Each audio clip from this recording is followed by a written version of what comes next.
Hello, and welcome to Boring History for Sleep. Tonight, we are not going to a familiar place. We are not visiting a world of soft comforts, of instant light, or of effortless warmth. We are not going anywhere that you would recognize as truly comfortable. Instead, I want you to close your eyes. Let go of the worries of the day. Feel the comfort of your pillow, the gentle, steady weight of your blanket. Feel the safety and the stillness of your room. There is no cold wind here. There are no drafts. There is only this moment, this quiet, and the sound of my voice. Allow your mind to drift backward. We are going on a long journey, back through the centuries, to a time when the world was colder, darker, and far less forgiving than the one you know now. A time when survival was not a given, but a daily, deliberate, and often difficult act. Picture yourself, if you will, standing on a low, frozen hill. The ground beneath your feet is not soft earth. It is iron-hard, unyielding. The grass is flash-frozen and brittle. It is late afternoon in the deep heart of winter. The sun is dying. It is not a glorious, vibrant sunset. It is a weak, orange smear, a distant, watery stain in a bruised purple sky. Its last cold light offers no warmth, only illumination. It just manages to catch the very top of a distant stone tower, making it gleam faintly like a wet rock. Before you, rising from a frozen valley, is a castle. It is not a castle from a fairy tale. Forget any images of bright banners, magic, or romance. This is a fortress of gray stone, a hard necessity built against a hard world. Its walls are immensely thick, its towers stark and angular, seeming to pierce the cold, thin air. From this distance, it looks silent, almost lifeless, a great gray animal sleeping in the snow. You begin to walk toward it. The air does not just bite at your face, it scrapes. It is not a bracing, clean cold. It is a sharp, personal, invasive cold. It finds the smallest gaps in your clothing. It steals the breath from your lungs, and when you exhale, your breath does not form a polite, misty cloud. It forms a thick, white plume, like smoke, which hangs in the air before vanishing. The ground crunches under your boots. What is that sound? It is not the soft poof of fresh snow. It is the sharp, glassy crunch of frozen dead grass breaking under your weight. The silence of this world is so profound that the sound of your own footsteps seems loud, almost violent. Even the river in the valley below, the one that should provide life, has stopped breathing. It is locked beneath a sheet of thick, milky ice, its voice silenced until spring. As you get closer, you can hear the wind. It does not howl, not yet. It scrapes. It is a thin, lonely, restless sound. The sound of air moving across 1,000 acres of frozen emptiness, finding the castle, and sliding across its high stone battlements. It is the sound of the outside world searching relentlessly for a way in. The stone itself seems to radiate this cold. It is a presence, a living, hungry cold that pulls the heat from everything. Life inside those walls, wasn't just about fighting battles or hosting feasts. For most of the year, it was about something far more mundane and far more difficult. It was about surviving the winter. It was about enduring a relentless siege of cold that no army could ever match. And as you stand there, feeling the chill begin to seep through your own modern clothes, a chill that feels damp and heavy, you realize a simple, humbling truth. If you were dropped into that world with only the knowledge you have now, you probably wouldn't survive the week. So, before we step inside, let your own body relax. Settle deeper into the warmth of your bed. There is nothing required of you now but to listen. There is no cold you must endure. There is only the safety of your own comfort as we journey together into their world. Dim the lights, if you haven't already, and picture yourself at the gate. The massive iron-bound wooden doors are closed, barred for the night. You step through a smaller, man-sized wicket gate cut into the larger one, ducking your head. And you are in the outer courtyard. The first thing you feel is the cold. But it is a different cold. The scraping wind is gone, muffled by the high walls. But this cold is worse. It is a still, damp, heavy cold that sinks straight into your bones. It's the chill that radiates from the stone itself, a living, breathing entity of frost. It turns your breath into a thick fog. It makes your fingers feel brittle, stiff, and distant. The castle around you seems to hum with this cold, with this silence. You walk deeper into the courtyard, your boots skidding slightly on the packed, uneven snow. A few torches flicker in iron brackets. Their light is more orange than bright, casting deep, dancing shadows. They are small, brave points of light in a vast, cold darkness. They reveal patches of frost that glitter on the stone like a layer of sugar. Somewhere far above you, a wooden shutter bangs in the wind. A single, lonely, echoing sound. You stand for a moment in the center of this vast, frozen space. The cold is seeping into your boots. But you smell something else. It is faint but promising. The smell of wood smoke. It is a thread of hope in the cold air. It teases you, pulling you forward.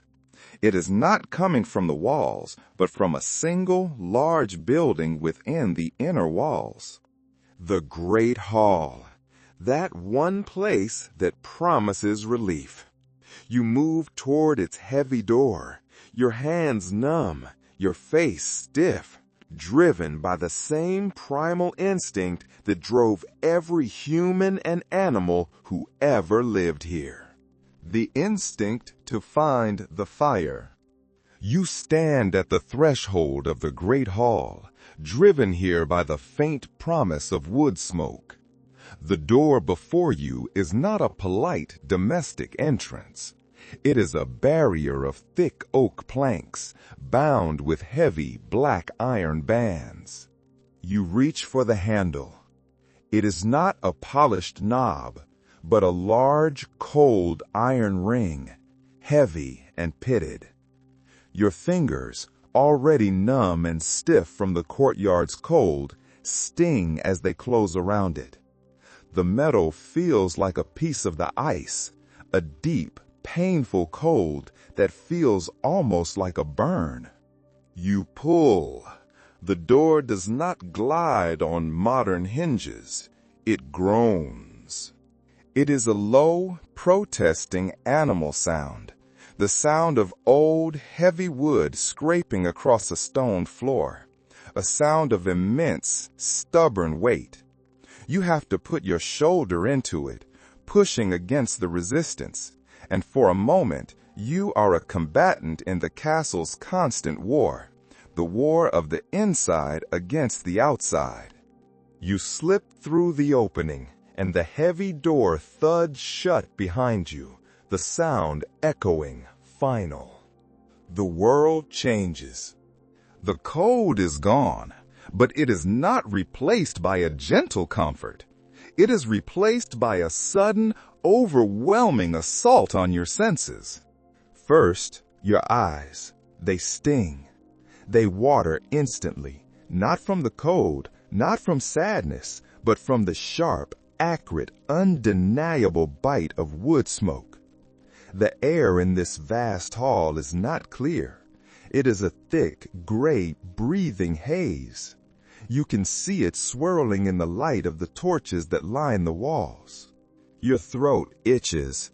Your lungs, which had grown accustomed to the clean, thin, frozen air of the valley, feel tight. You cough, a dry, rasping cough, as you take your first breath of this new, ancient atmosphere. Then, the sound. The high, scraping, lonely sound of the wind is gone. Instantly. It is as if a heavy blanket has been thrown over the outside world. This new space is filled with its own living noise. It is the deep, steady, comforting crackle and pop of a massive fire, and beneath that, the low, steady murmur of human voices. Not one or two, but dozens. The sound of a community huddled together. You hear the clatter of a wooden cup on a table, a sharp bark from a dog, a sudden burst of rough laughter. It is the sound of life. Your eyes, still watering, begin to adjust to the dimness. You are in the great hall. But it is not a hall of bright, stately grandeur. It is a cavern, a vast, echoing space. The ceiling is so high you cannot see it. It is lost 100 feet above in a permanent, swirling cloud of smoke and shadow. The stone walls are not the dry, frosty stone of the courtyard. Here they are slick, gleaming with moisture, soot, and centuries of grease in the flickering firelight. And in the center of it all, there is the fire.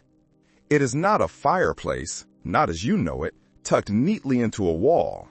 It is a massive, open hearth, a shallow pit of stone set directly in the middle of the floor. From this pit, flames as tall as a man leap and twist, a great, roaring, golden orange, hungry thing. It is a living entity.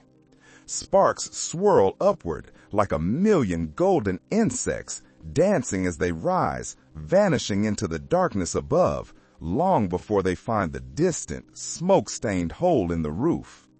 This fire is not just for comfort. It is not a luxury. It is life itself. Without this single, roaring flame, the castle would be a tomb. This is the heart of the fortress, and you can feel its pulse. You are drawn to it by that same primal gravitational pull that drives every living thing in this hall. You move closer. The heat doesn't travel far.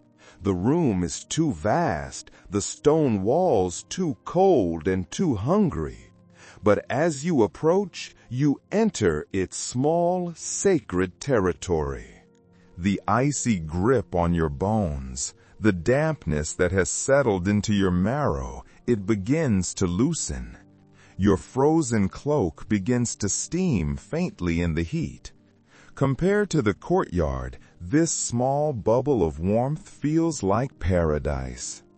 Now, in the light of the fire, you see the people.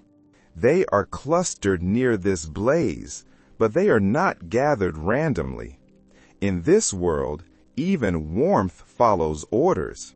The hearth is a map of hierarchy, a symbol of order, a physical representation of civilization. Closest to the blaze, sitting on high-backed, carved wooden chairs with cushions, are the nobles, the lord and his family. They may be elevated on a low wooden platform, a dais, literally above everyone else. They soak in the direct heat, a privilege of their rank. Further back, on long, simple wooden benches, are the household knights and retainers, the men-at-arms, the more important members of the household. They get the secondary warmth. They are close enough to laugh and talk, their cups of steaming ale catching the light. And then there is the periphery. Further back still, standing near the drafty curtain-hung doors, are the guards and the servants. They exist on the edge of the light, in the twilight zone between the fire's glow and the stone's chill. They catch only the ghost of the heat, their backs turned to the cold, their duty to protect the warmth, not to enjoy it. And below them all, on the floor, scattered among the rushes, are the dogs, large hunting hounds, their bodies curled tight, dozing in the heat, their fur steaming faintly, twitching in their sleep. You find a place for yourself, in the shadows, leaning against a vast, cold stone pillar, just outside the circle of light. You are an observer. You can feel the intense, prickly heat of the fire on your face.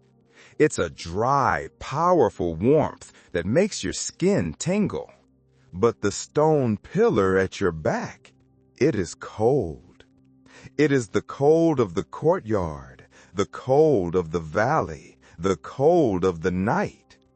It is a deep, damp, aching cold that makes your muscles stiffen. You exist in two worlds at once. One side of you is thawing, the other is freezing. It is a strange, constant, and unsettling tug of war. This, you realize, is the medieval experience of warmth. It is not a gentle, encompassing comfort like your blanket. It is a battle. It is a small, hard-won territory. It is a fragile peace found only in the flickering light of the flame, surrounded by a vast, silent, and unconquerable cold. You are standing in that great hall. You can feel the fire at your back, a small, bright circle of comfort. But as you turn, as you take even a few steps away from that central hearth, the illusion of warmth shatters. It does not fade gently. It disappears. You are now face to face with the castle's true adversary. It is not an invading army. It is not the wind. It is the stone. The very thing that makes this fortress a bastion of safety is what makes it a prison of cold. Wood, you think, can be warm. A log cabin, a wooden hall, it feels alive. It holds the heat. It breathes with you. But stone is the opposite of life. It is the material of tombs. It is ancient, heavy, and hungry. It does not hold heat, it devours it. You think of the masons who built these walls, perhaps centuries ago. You imagine their hands, red and raw, chipping away at the great, unfeeling blocks in the heart of a winter much like this one. They were not building a home. They were building a shield. They knew their walls would last for 1,000 years, but they also knew, with every strike of the hammer, that these walls would never, ever be comfortable. You reach out your hand. You move it slowly toward the inner wall of the hall, away from the fire's reach. Before your fingers even make contact, you can feel the cold radiating from it, like a wave. It is a physical presence. Then you touch it. The cold is immediate, shocking, and damp. It is not the dry, sharp cold of the air outside. It is a deep, seeping, bone cold that feels like it's pulling the very life from your hand. Your skin seems to stick to it. The stone is slick with a fine, almost invisible layer of moisture. It is condensation. The stone is sweating in the relative warmth of the hall, and in some corners, far from the fire, you can see a delicate, beautiful, and terrifying layer of frost. Frost inside. The walls, sometimes 10, 12, even 20 feet thick, are perfect conductors of misery. They have held the cold of the long, dark night, and even a full day's sun, that weak winter sun, cannot warm them. They are a permanent anchor to the frozen earth. And then you feel it on the back of your neck. A draft. It is not a gentle breeze. It is a thin, icy, persistent finger of air. It's the evil wind, as some medieval people called it. They believed these drafts were not merely uncomfortable, but spiritually dangerous. They were unseen breaths of a hostile world, capable of carrying illness, melancholy, or even madness into the hearts of men. You look around. You see how they tried to fight it. In a narrow corridor leading out of the hall, thick, heavy curtains are hung, not just at the doorway, but along the passage itself, to stop these evil winds from moving from room to room. But here in the vastness of the hall, the drafts are untamed. They are the stone's breath. The building is groaning softly around you, the timbers in the roof contracting in the cold, the stones settling with a sound like a distant sigh. You stand there, your hands still against the wall, feeling the immense ancient cold. It feels like you are touching the heart of winter itself. You realize that every log burned on the fire, every thick cloak worn, every heavy tapestry hung, is just a small, fragile, and temporary act of defiance against this enormous, unchangeable, and eternal weight of stone. You pull your hand back from the cold, damp stone, rubbing your fingers together to bring back the feeling. You retreat a few steps, back toward the comforting, magnetic pull of the central hearth. You stand there, in the golden circle of its light, and you look up. You follow the path of the sparks, the bright, swirling, golden insects. They rise, dancing and twisting in the column of hot air. They go up and up and up, and they vanish into a vast, swirling cloud of smoke. You are looking for a chimney, a neat, brick-lined, stone-built column to draw the smoke away, to send it cleanly into the outside air. And you realize there is no chimney, because for much of the early Middle Ages, this simple, revolutionary technology did not exist. The fire in the center of the hall is an open hearth. The smoke, thick, gray, and heavy, has nowhere to go. It simply drifts upward, pushed by the heat. It hits the high, cold ceiling, and it gathers. It creates a permanent, artificial, indoor cloud. The air in this hall is not something you breathe. It is something you endure. The smoke fills the upper reaches of the hall, a dense, dark, undulating thing, like a stormy sky. It only finds its escape slowly, lazily, through a small, louvered opening in the peak of the roof, a smoke hole, or perhaps, just as often, through the gaps in the roof tiles or thatch. This is the price of warmth. Your eyes, which stung when you first entered, are watering again. It is a constant, low-level irritation. Your throat feels dry, itchy, and raw. You can taste the air. It is the taste of ash, of resin, of burning oak. It is a gritty, particle-filled air that coats your tongue and the back of your throat. You look at the people here, the nobles, the servants. They do not seem to notice. They are talking, laughing, drinking. They have lived with this their entire lives. They have accepted as a simple fact of existence that to be warm is to be suffocated. Some, you recall, even believed the smoke was a good thing. They thought it kept away insects in the summer, or perhaps it discouraged those evil winds. Others just cudged, their lungs hardened, and they endured. Historians speak of the black lung of the hearth, a condition that must have been nearly universal, a chronic cough and respiratory illness born from a lifetime of breathing in this thick, toxic haze. You look up again, your eyes squinting against the sting, trying to see the structure of the roof. The great wooden beams that support the massive weight of stone and timber are not brown. They are black.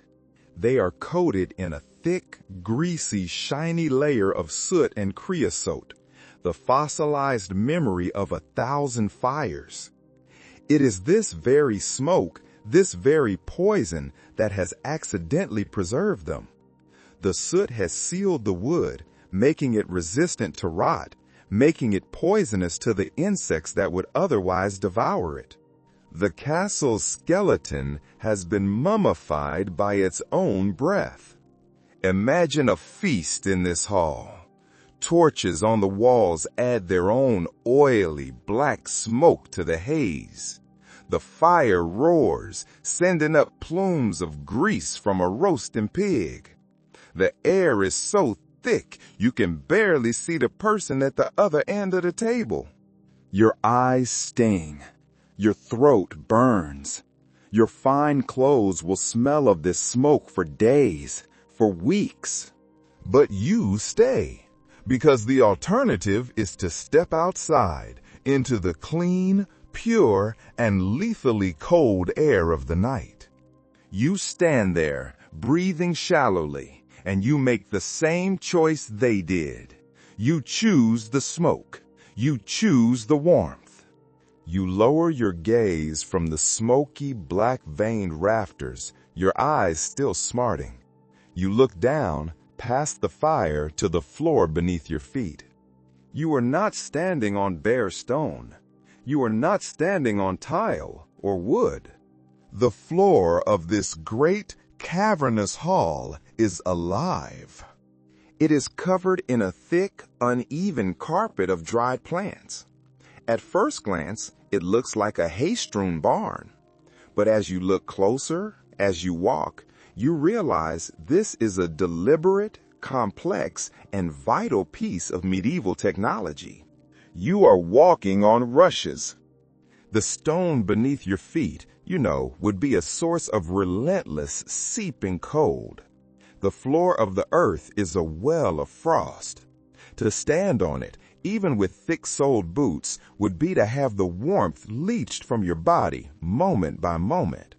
So, they covered it. This layer of rushes, long, dried, reed-like plants, along with straw and hay, creates a simple, crude, but surprisingly effective layer of insulation. It traps air. It separates the human world from the frozen stone. You take a step. The sound is not the hard clack of a boot on stone. It is a soft, satisfying, dry crunch. It is the sound of walking on 1,000 dried whispers. The sound of the entire hall is softer because of this. The echoes are muffled, the voices warmer, less harsh. And then there is the smell. You crouch down, letting your fingers brush the dried stalks. They are brittle, and they leave a fine pale dust on your skin. And you smell it. It is not the smell of a barn, not just the musty scent of hay. It is sweet. It is fragrant. Because mixed into these rushes by a thoughtful, careful hand are dried herbs. You can pick out the sharp, clean, bright scent of mint. You can smell the unmistakable, calming perfume of lavender. Perhaps there is meadowsweet or chamomile. This was hygiene by fragrance. In a world without sanitation, in a hall where dogs roamed, where ale was spilled, where bones from the feast were thrown to the floor, the smells could be overwhelming. These herbs, crushed underfoot by the passage of people, released their fragrant oils, a constant, low-level perfume designed to mask the less pleasant odors of life. The smell of this hall, you realize, is a strange, complex, and unique signature. Wood smoke, roasting meat, damp stone, human sweat, and a faint, sweet herbal perfume. But, like everything in this world, there is a darker, colder reality beneath the illusion. These rushes, this herbal carpet, was not changed every day or even every week.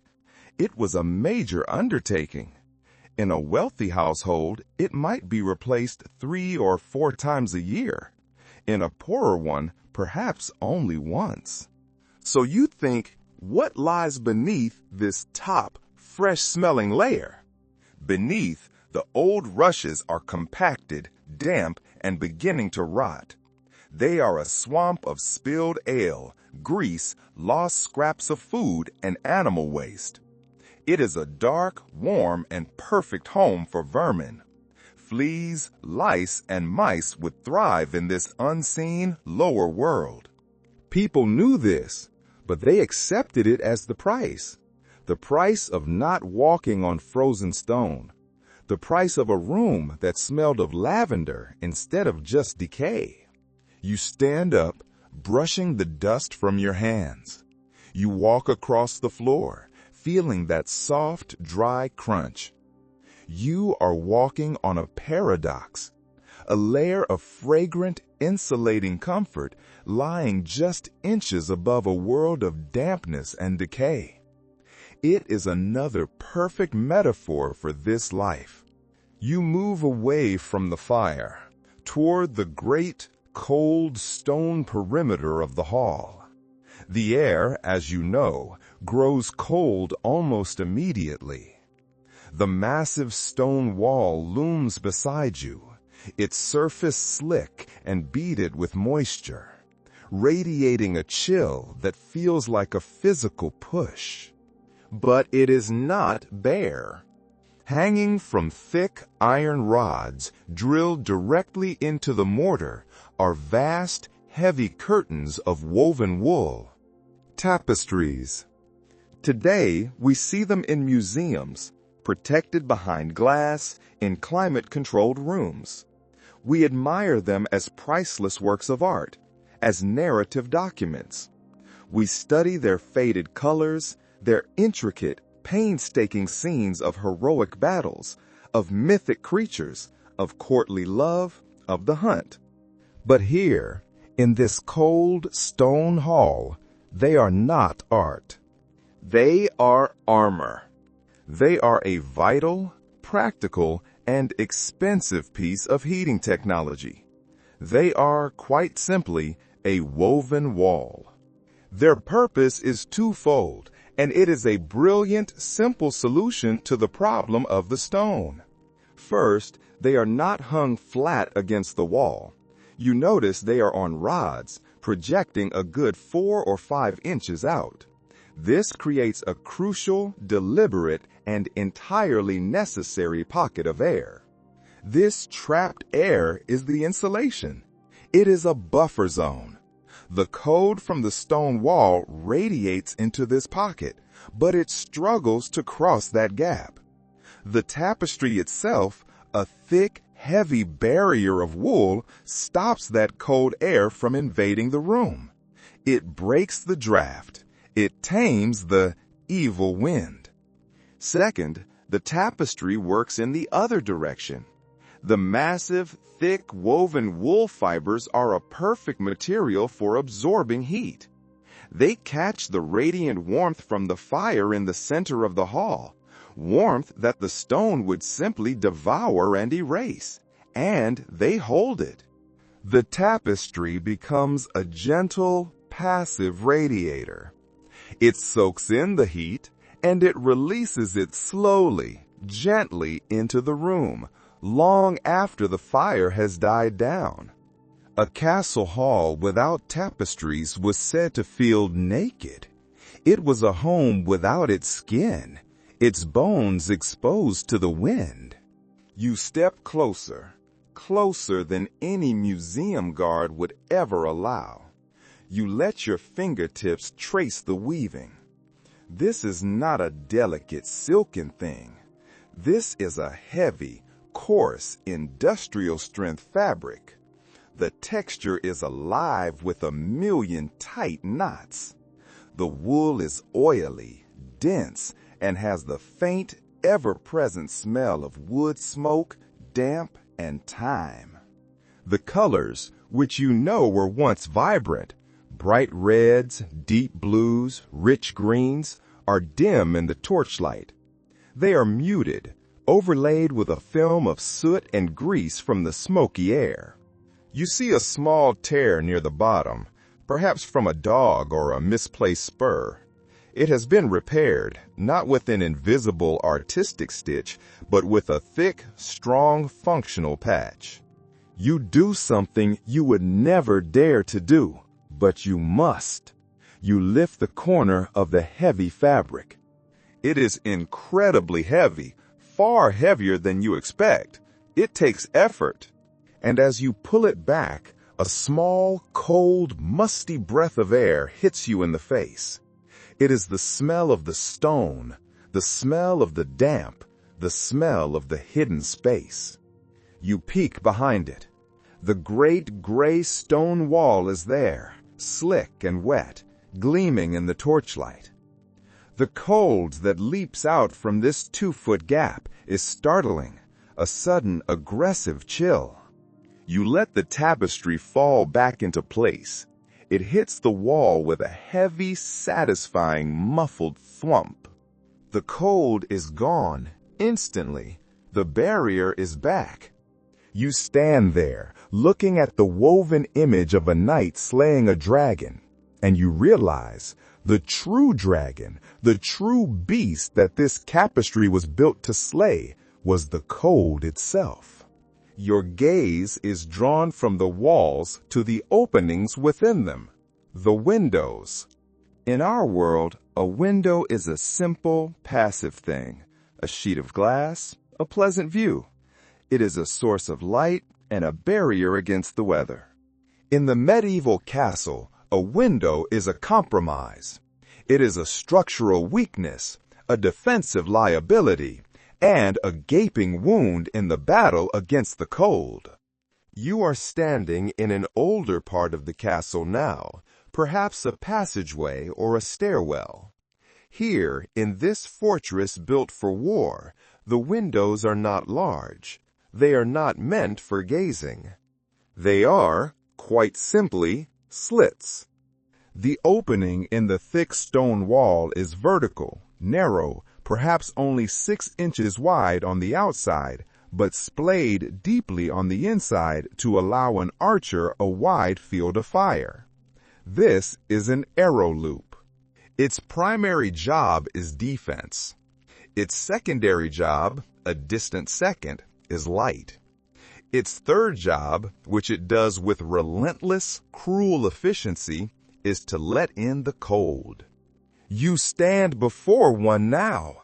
A thin, whistling, high-pitched sound, a whee sound, is coming from it. It is the sound of the outside wind, constricted, pressurized, and then shot into the room at high velocity. A constant, focused, icy stream of air is pouring through this gap, cutting through the corridor like a knife. This is not a draft. This is an injection of pure, weaponized winter. In a room like the Great Hall or a private chamber, they would not leave this opening bare. That would be madness. So they covered them. You reach out and touch the material stretched across a crude wooden frame that has been jammed into the opening. It is not glass. It is stiff, crackly, and oily to the touch. It is semi-transparent. This is oiled parchment. A piece of animal skin, scraped thin, treated with fat or oil to make it translucent and somewhat waterproof. It is a medieval window pane. It blocks the wind. The whistling stops, replaced by a dull drumming sound as the wind batters against the taut skin. But it comes at a cost. It lets in almost no light. The light that does pass through is not bright or clear. It is a dull, weak, watery, amber-colored light, a honey-colored glow. Imagine the hall at noon on a cloudy winter's day. The fire is burning, the torches are lit, and the only natural light is this faint, sad, brownish glow filtering through a dozen of these parchment skins. The room is in a state of permanent, gloomy twilight. In another, slightly wealthier setting, you might see a different solution. You might see a panel of polished horn, thin, translucent sheets of animal horn, heated and pressed flat, then pieced together. It is more durable than parchment and lets in a slightly clearer, milkier light. But in both cases, the compromise is the same. You must choose. You can have the light, but you get the cold. Or you can block the cold, but you must live in the dark.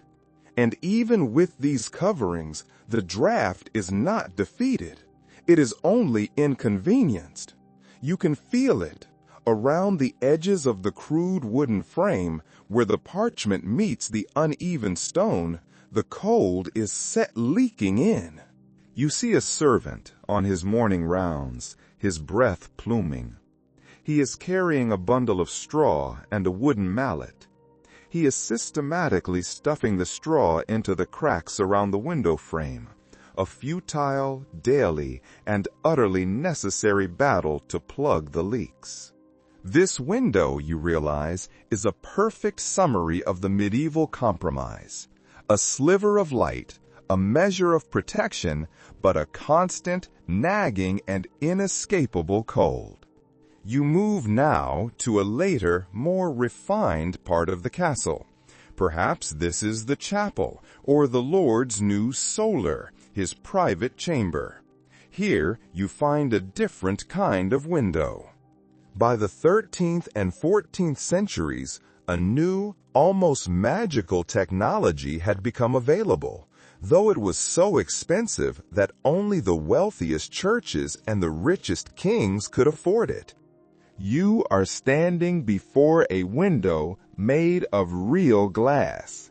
But again, your modern mind is tricked. You must erase the image of a large, clear pane. That technology is centuries away. This is not a window you look through. This is a window you look at.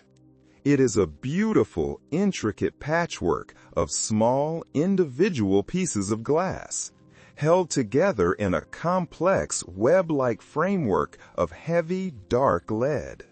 The glass itself is not clear. It is blown by hand, and it is full of what we would call imperfections.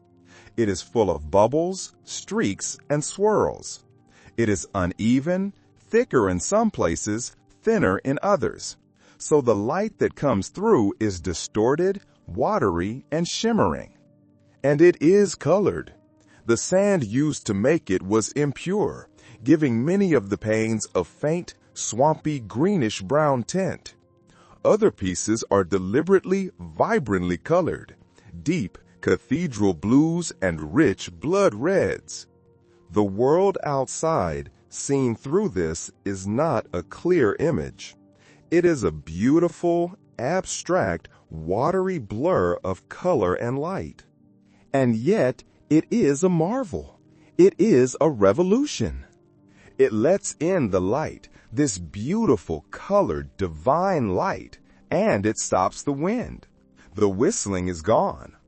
People must have stood before this, just as you are now, in a kind of hushed awe. To own glass was to hold the sun captive. It was to command the light itself, to fill your room with color and brightness without paying the price of the freezing cold. Or so it seemed. You stand before this beautiful, leaded, jeweled object, and you press your hand against it. The glass is a betrayal. The cold that bleeds through is immediate and intense. Glass is a terrible insulator. The lead strips that hold it are even worse. They are strips of metal conducting the outside winter directly into the room. You look closely at the lid, at the joint where the glass meets the stone frame. It is furred with a delicate, beautiful, branching layer of frost. On the inside, tiny, perfect icicles, like the teeth of some small, cold creature, hang from the lead strips. This window, this great symbol of wealth and status, is a thermal failure. It is a gaping wound in the castle's defense against the cold. It is beautiful, but it is a traitor. The builders and the residents, they knew this, and they had a solution, a second line of defense. Set into the deep, splayed stone walls on either side of the glass are massive, thick wooden shutters. They are not the light, flimsy things you know. They are as thick and heavy as a shield, built of solid oak. At dusk, as the last of that beautiful colored light begins to fade, a servant moves through the chamber. His job is to close the castle's eyes. He swings the heavy shutters closed. They meet in the middle with a silent, reassuring thud. He drops a heavy wooden bar or a thick iron latch into place. The room is instantly plunged into darkness, lit now only by the fire and the candles. The beautiful, colored glass is hidden. The cold, treacherous world is barred. The sound of the wind, which you hadn't even noticed, is suddenly muffled, distant, as if the castle has just put its hands over its ears. This was the medieval system. Glass for the precious, beautiful daylight, and thick, solid, fortress-like wood for the long, cold, and dangerous night. You turn from the cold, shuttered window, and your attention is drawn back to the main entrance of the hall. A guard, his shift over, pushes the heavy door open and steps inside. A blast of frigid, visible, smoking air follows him in, like a ghostly attacker. It swirls around your ankles, a sudden, shocking cold that cuts through the smoky warmth of the room. The rushes on the floor whisper and lift. The flames in the central hearth sputter, lean, and dance wildly, as if cowering from this sudden invasion.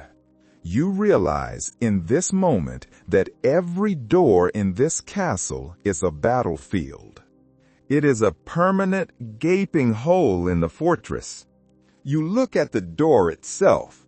Like the window shutters, it is a thing of brute strength, not of elegance or comfort. It is a thick, massive slab of oak, perhaps 2 or 3 layers thick, bound with heavy black iron bands. It is studded with nails, their heads as large as your thumb.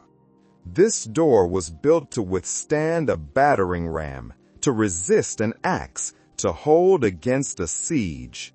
It was not built to be airtight. You walk over to it after the guard has passed. You run your fingers along the gap between the door and the stone frame. The wood is old, and it has warped with centuries of damp and cold. It no longer fits neatly. You can feel it, a constant, steady, seeping stream of icy air. Standing near this door, even when it is closed and barred, would be a form of punishment. This is the worst posting for a guard, the coldest seat at the feast. The cold just pours in. And so they improvised. They created a defense for their defense. You look up. Drilled into the stone wall, just inside the door, is an iron rod, and from it hangs a thick, heavy, enormous curtain. It is not a decorative curtain. It is a functional, industrial-strength piece of fabric. It is made of the thickest wool, or perhaps it's an old, repurposed tapestry, its colors long since faded to a uniform, sooty gray. It is heavy, stiff with grease and smoke. The bottom edge is frayed, torn, and filthy from dragging on the rust-strewn floor. This is a portiere. When the guard entered, he did not just open the door. He pushed through this curtain, and it fell back into place behind him with a heavy, muffled thwump. This simple piece of fabric is a crucial, brilliant piece of technology. It doesn't stop the draft. You can still feel the cold air seeping in. But it tangles it. It slows it down. It stops that single, focused, violent blast of air from invading the entire hall. It acts like a second, softer, more flexible door. In grander, later castles, they would develop an even more architectural solution. You see it as you pass into the main keep. Vestibule. It is a small, stone, sacrificial room, a chamber between two doors. A visitor, arriving from the frozen courtyard, would step into this small, echoing, and unheated room. The outer door, the great iron-bound door to the world, would be closed and barred behind him. Only then, once the cold outside air was trapped in that small stone box, would the inner door, the door to the hall, be opened. It was an early and perhaps unintentional airlock. It was a brilliant piece of design, born from centuries of suffering, from centuries of sitting in a hall and feeling that sudden icy blast that made the fire leap and the soul shiver. You run your fingers along the cold iron latch of the main door. You can feel the history in it, the rhythm of entry and exit, the constant, weary vigilance of a life lived on the border between the warmth inside and the vast, cold, and hostile world that was always trying to get in. The heavy thud of the door bar slotting into place signals the end of the day. The castle is sealed. The battle against the outside cold is, for now, a stalemate. Your attention is drawn back to the hearth. The smell of the fire, which you first noticed as acrid smoke, is now richer. It is mingled with the savory, fatty aroma of roasting meat, and a new, sweet, and complex scent, the smell of hot spice. Long, crude, wooden tables are being brought into the hall, set up on trestles. A feast is being prepared. But this, too, is not just about celebration or status. A medieval feast, especially in the dead of winter, was a calculated act of survival. It was a strategic, internal refueling. It was about warming the body from the inside out. In the medieval mind, informed by the theory of the four humors, food itself had properties. Some foods were cold and wet, like cucumbers or fish. But winter foods, the foods of survival, were hot and dry. Think of the food. It is not light or delicate. You see no salads, no subtle broths. This is food of weight. You see servants carrying massive, steaming platters, hot, heavy, thick pottages, stews so thick a spoon could stand up in them, full of root vegetables like carrots and parsnips and heavy grains. You see salted pork, a food prized for its fat and its ability to keep. You see dark, dense, heavy bread baked in the kitchen's furnace. Every single bite is fuel. It is calories, fat, and protein to be burned by the body's internal furnace to fight back against the relentless cold. But the real medicine, the true liquid warmth, is in the drink. The ale, the common drink of all, is not served cold, not in this weather. That would be unthinkable, a shock to the system. It is served warm or at room temperature. And for a special occasion, it is heated in a pot over the embers and mixed with honey and spices to create a posset. This was considered medicine. It was prescribed by physicians as a cure for a winter chill, a way to soothe the chest, to calm a cough, and, as they believed, to encourage cheerful humors. And then there is the wine. A servant, his face flushed from the heat, is ladling a dark, steaming, fragrant liquid from a cauldron suspended over the fire's edge. This is mulled wine. It is heated, and into it have been thrown the most precious, expensive, and, in their minds, warming ingredients available, imported spices. You smell the sharp, sweet tang of cinnamon, the pungent, medicinal smell of cloves, the bite of pepper. These spices were prized not just for their exotic flavor. They were prized because, according to medieval medicine, they were the hottest foods of all. They were a concentrated, edible fire. A servant hands you a simple wooden cup filled with this steaming purple liquid. You do not drink it, not yet. You cradle it in your cold hands. The heat from the cup itself is a blessing, a small personal warmth. You lower your face and inhale the steam. It is an intoxicating, complex perfume. It warms your face, your nose, your lungs before you even take a sip. When you do, the warmth spreads through your chest, a sudden, blossoming comfort. It is a tiny, internal sun. The great hall, during this feast, reaches a rare state. The hearth blazes, the torches line the walls, and the human bodies, packed shoulder to shoulder on the benches, are all generating their own heat. Heat multiplies.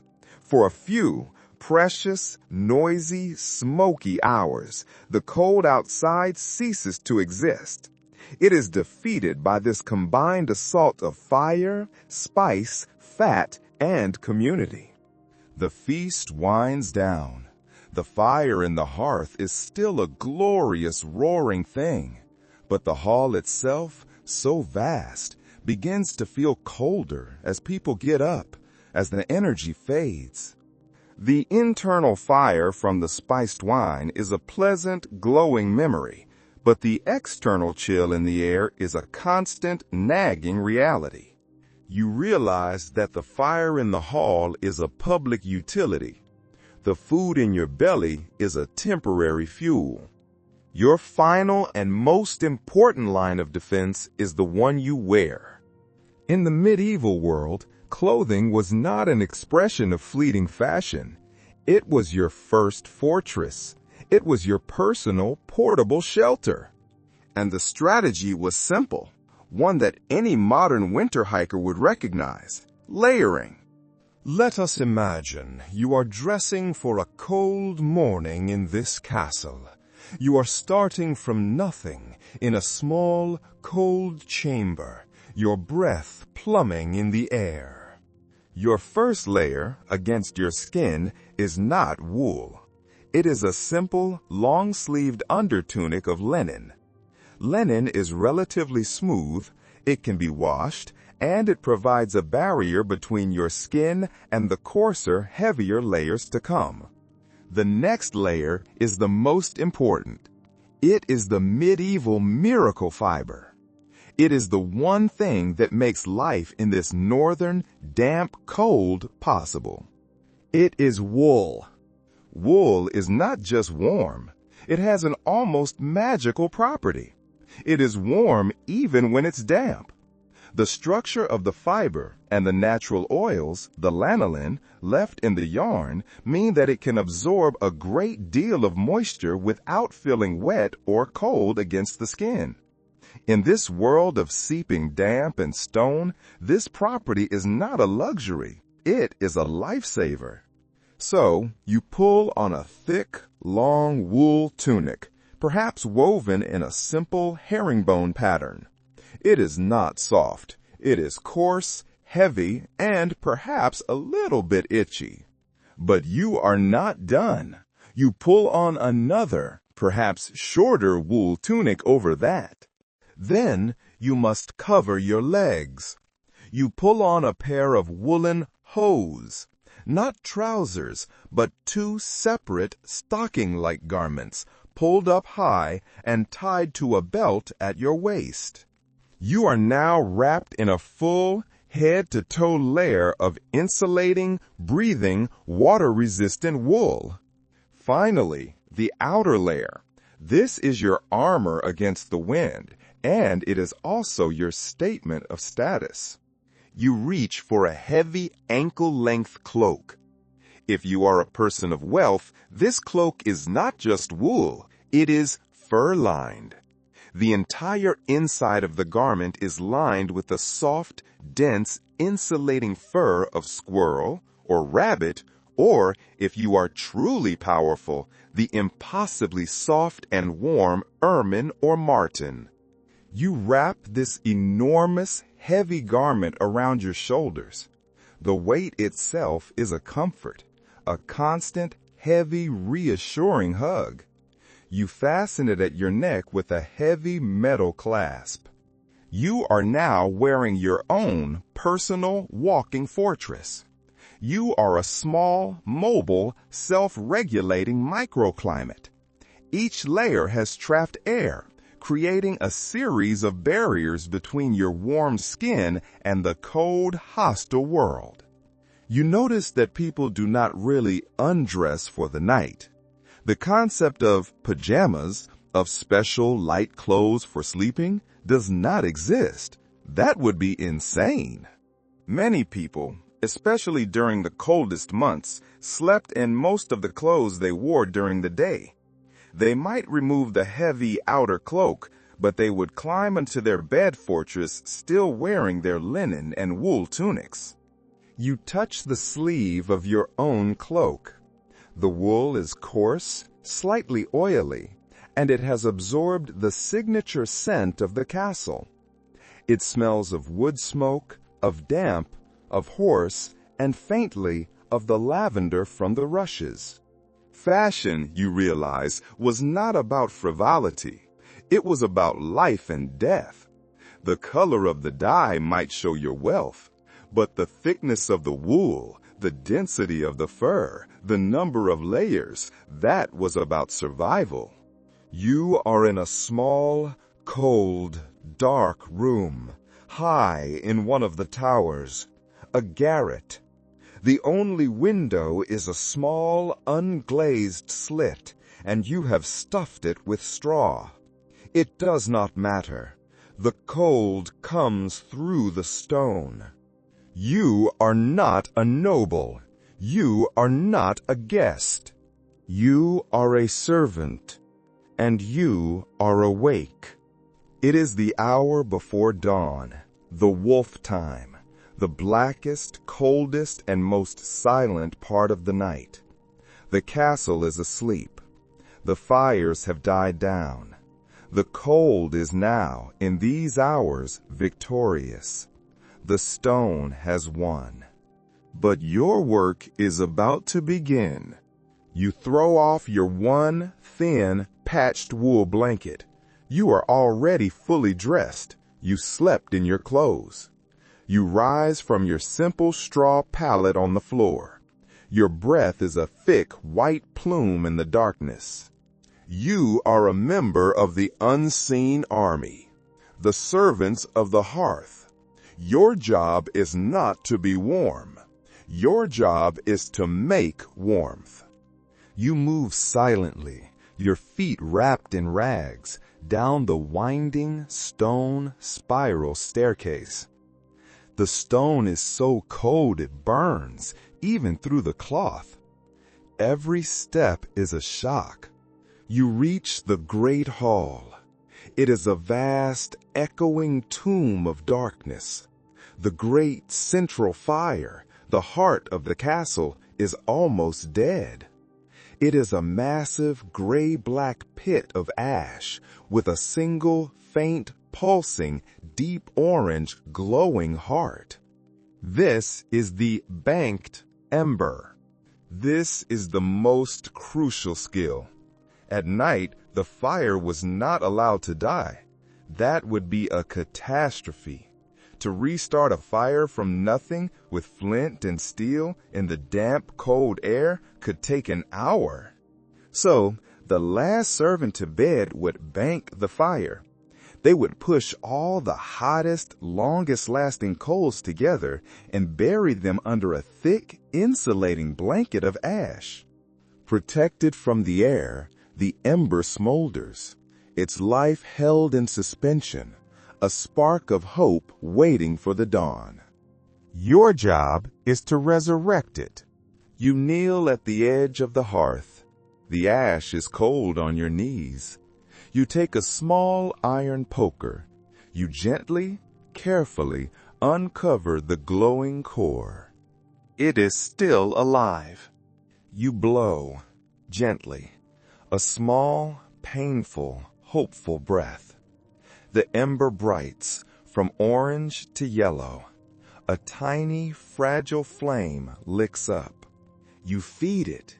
You have a bundle of the driest, most precious tinder, dried moss, tiny wood shavings. You offer them to the flame. It catches. Then twigs. Then larger kindling. Then a small seasoned log. The fire is reborn. The sound of its first new crackle is the sound of the castle's heart starting to beat again. You do not stay to enjoy it. You are already moving. You take a shovel. You fill a small iron pot with the hottest, newest coals. Your next job is to take this portable sun up the winding stairs to the Lord's private chamber. You must light his fire so the room is warm before he wakes. You trudge up the stairs, your hands raw, your face black with soot, your lungs aching from the smoke and the cold. You are the coldest person in the castle. Your work is the hardest. Your duty is the most essential. You are the invisible engine of survival. You think, for a moment, of the social map of warmth. The Lord in his bed fortress, in his solar, warmed by a fire he did not light, will soon wake. You realize the profound, biting irony of this world. The poorest, the coldest, and the most invisible are the ones who make the warmth. They are the ones who feed the flames. Their labor is the true fuel, the human kindling that keeps the entire cold stone world from freezing. The day passes in a relentless medieval rhythm of cold and smoke, of labor and endurance. But as the weak afternoon sun begins to die, as the light in the courtyard turns from gray to a deep, bruised purple, the castle's social life begins to change. The great hall, for all its size, for all its central roaring fire, is a public space. It is a theater. It is a place of judgment, of hierarchy, of noise, and of smoke. And as night falls, it feels vast, cavernous, and unwelcoming. The fire in the center, while large, cannot fight the sheer volume of the room. The cold stone walls are too far away, too powerful. The Lord and his family do not stay. They are retreating. You follow them. They leave the noise, the smoke, and the public eye of the great hall. They walk to a smaller, more private doorway, perhaps hidden behind a tapestry. They ascend a narrow, winding, spiral staircase. The stone steps are cold and worn, each one dipped in the center from centuries of use. You pass through a heavy, curtained, oaken door, and you are in the solar. The change in atmosphere is immediate, and it is total. The first thing you notice is the ceiling. It is low. You can almost touch it. It is not a vast, vaulted, smoky cavern. It is made of thick, dark wooden beams. The second thing you notice is the size. The room is small, intimate, perhaps only 20 feet square. The third thing, you notice the walls. They are not bare, damp stone. They are covered, perhaps with wooden paneling, which glows a rich, warm brown in the light. Or they are covered with thick, colorful tapestries from floor to ceiling. The fourth thing, you notice the floor. It is not covered in dirty, herb-strewn rushes. It is covered with a real, precious, imported woven rug, its colors rich and jewel-like. And the fifth and most important thing, you notice the air. You take a deep breath. It is clean. It does not sting your eyes. It does not make you cough. Because in the wall, there is a fireplace. A real, modern, high-technology fireplace with a stone mantelpiece and a hood that leads to a chimney. A flue, a tunnel, built inside the massive stone wall that draws the smoke up and out, releasing it into the night air. This is the cutting-edge technology of the later Middle Ages. This room, this solar, so named because it was often built facing south to catch the solar light, this room is designed not for grandeur, but for survival. It is designed for comfort. Every detail is meant to conserve heat. The low, wooden ceiling traps the rising warmth. The small, shuttered, glass-paned windows keep out the drafts. The wood-paneled walls and tapestries provide a layer of insulation, a skin between the people and the cold stone. And the fireplace, with its clear, bright, smoke-free flame, radiates heat directly into the small, enclosed space. It feels cozy. This is a word that has no meaning in the Great Hall. But here, in this private, quiet, hidden refuge, it is everything.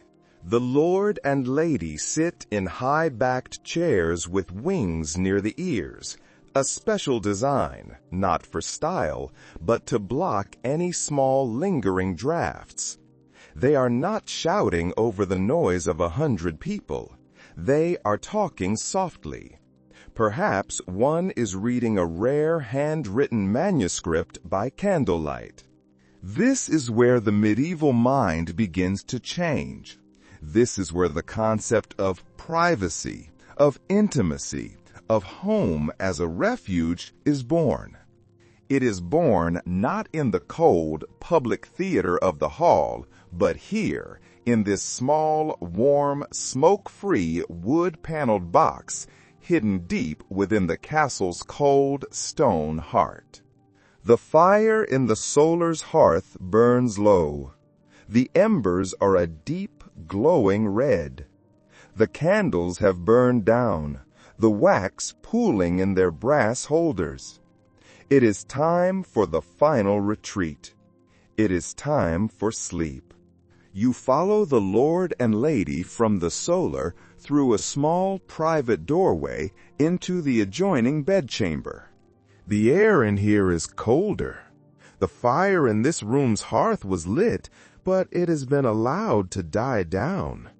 The cold from the stone walls is creeping in. And here, in the center of this cold, dark stone room, you see it.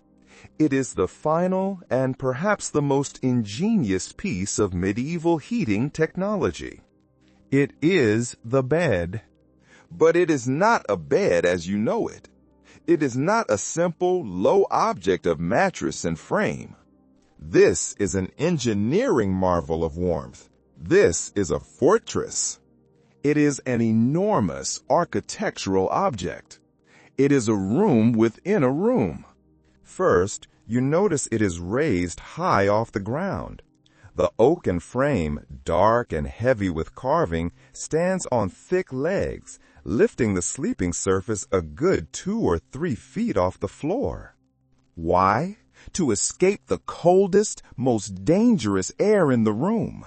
The cold, heavy air that pulls and moves along the drafty, rush-strewn floor.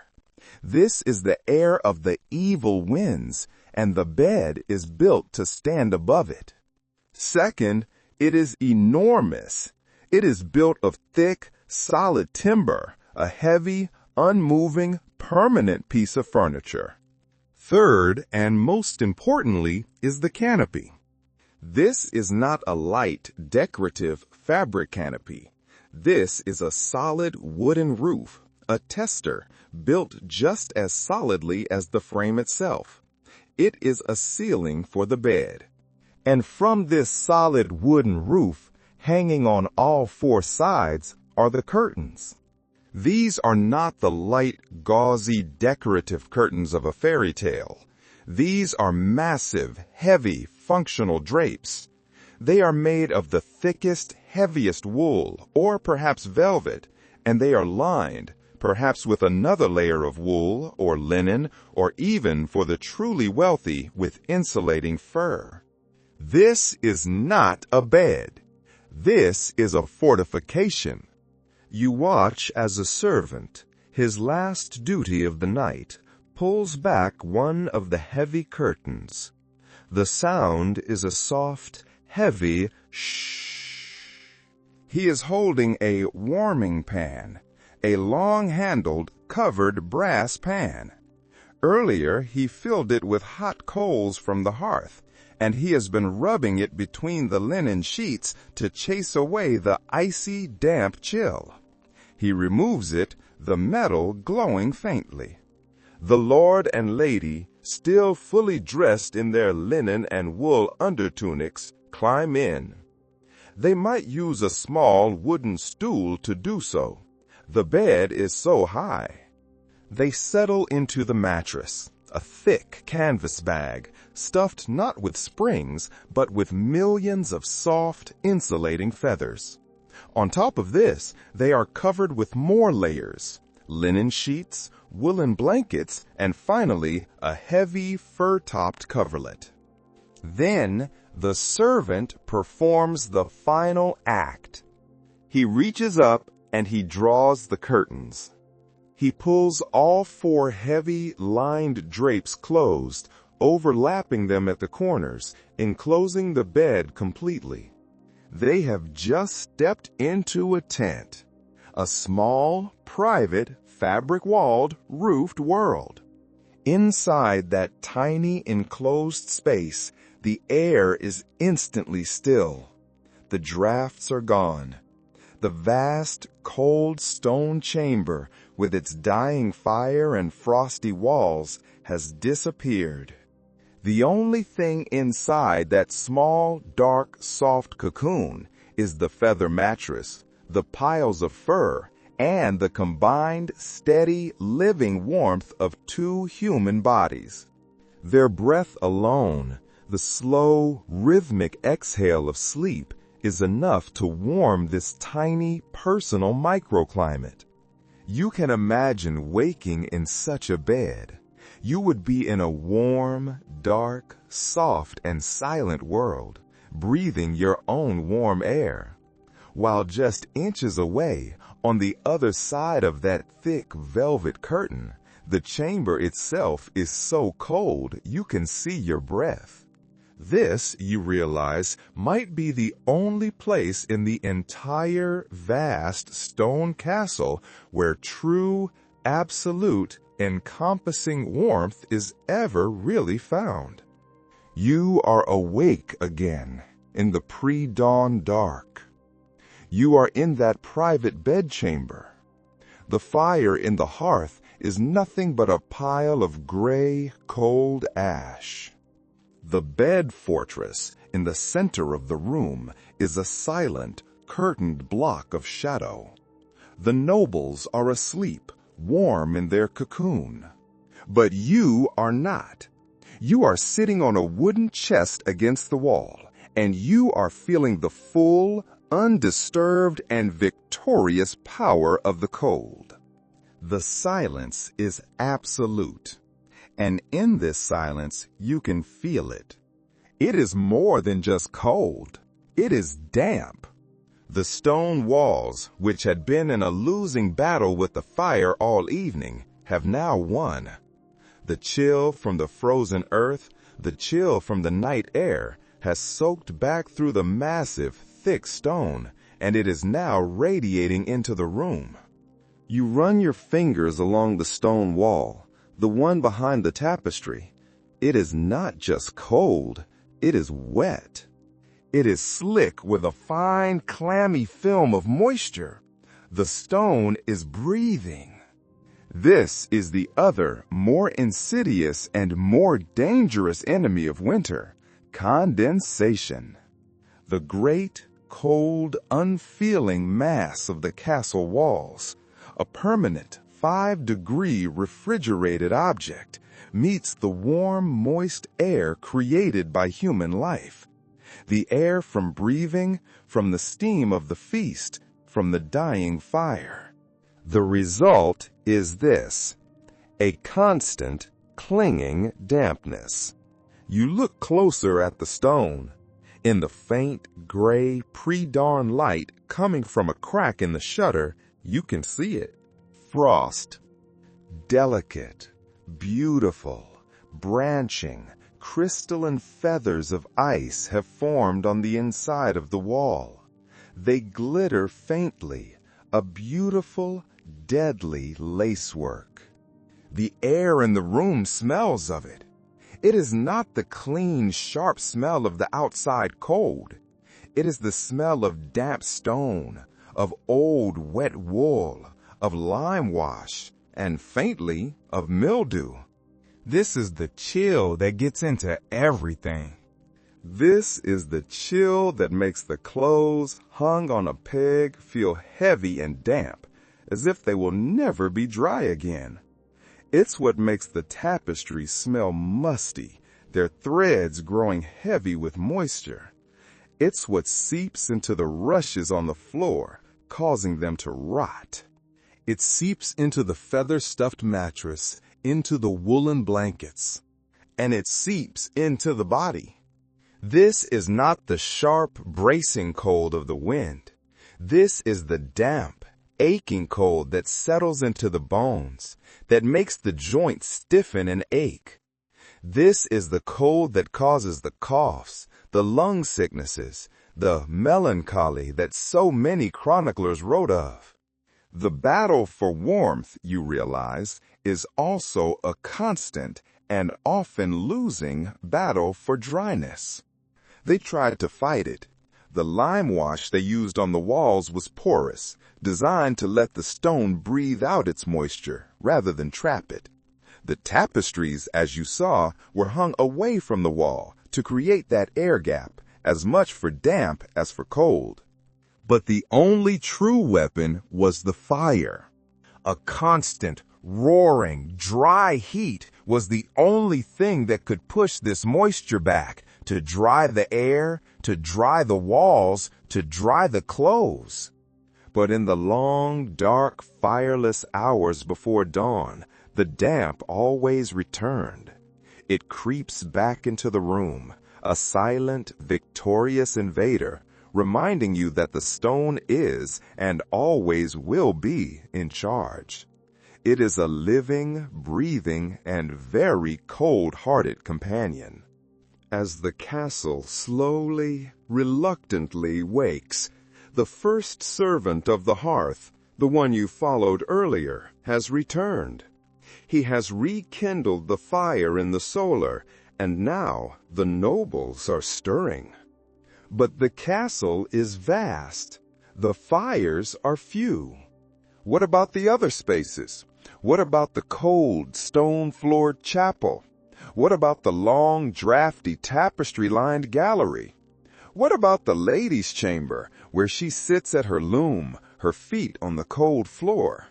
The fire is fixed. It is a prisoner of the hearth.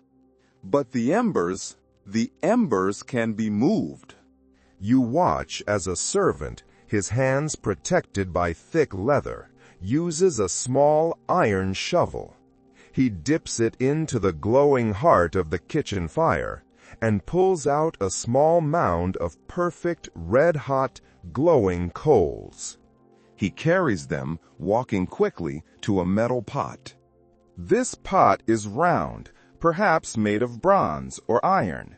It stands on 3 small legs to keep its heat from scorching the floor. It has a handle.